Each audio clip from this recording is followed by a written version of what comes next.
என்னம்மா தேடிட்டு இருக்க? சிசர் எங்கடி? நான் தான் வச்சிருக்கேன். இத எதுக்கு நீ எடுத்து வச்சிட்டு இருக்க? சரி, என்ன பண்ண போற? நீ சும்மா வாயை மூடு. என்ன பண்ண போறேன்னு என்கிட்ட கேட்காத. அடை ரெசிபி செய்ய போறேன், வீடியோ எடுக்க சொல்லி அடை தான் செய்ய போறேன். என்ன பாட்டில் வாங்கி வச்சு வேஸ்ட் ஆக்கிட்ட நீ. என்னாச்சு? உன் பேச்ச கேட்டு சரவணா ஸ்டோர்ல 2 பாட்டில் வாங்கினல, அந்த பாட்டில் இதோ பாரு. உன்னை திட்டணும்னு தான் வாங்கி வச்சேன். ஒரு வாரம் கூட ஆகல. 2 பாட்டில் வேஸ்டா இவ்வளவு 1000 ரூபாய்க்கு மேல செலவு. வேணான்னு சொல்லும் போதே அதை கீழே கிராக் வந்துச்சு பாரு. 1 வீக் கூட யூஸ் பண்ணலாம். அந்த அட்டை பொட்டி கூட எங்கேயோ வச்சிருந்தேனே, இதோ அதெல்லாம் கொடுத்தா லெஜண்ட் மூஞ்சி அடிச்சுவாரு.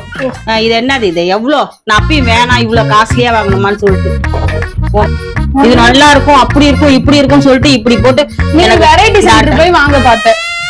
இப்ப சரவணா ஸ்டோர்ல போய் ஏமாந்து வந்திருக்கோம். இப்ப ஏது பாரு, ஒரு 159க்கு எவ்வளவு அழகா கொடுத்துருக்காங்க பாரு. கண்ணாடி கிளாஸ் தான், நல்லாதான் இருக்கு. பாப்பு இது அழகாதான் இருக்கு. அதை கட் பண்ணி ஆயில் ஊத்தாதான் தேடிட்டு இருக்கேன். பேச்ச கேட்டு எங்க போனாலும் ஏமாந்து வர்றதுதான் மிச்சம். ஏமாறுங்க.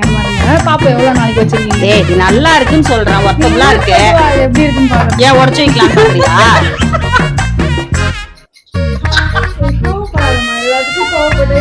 அவ என்ன சொல்றாடி? இப்பதான் 900 கிட்ட நான் செலவு பண்ணிட்டு வந்திருக்கேன். மறுபடியும் இப்போ ஊருக்கு போயிட்டு வா பாப்போம்னா என்ன அர்த்தம்? உடச்சிருவியா? உடச்சு கிடச்சு வைன்னு சொல்றேன். அப்புறம் பாத்துக்கிறேன் நான்.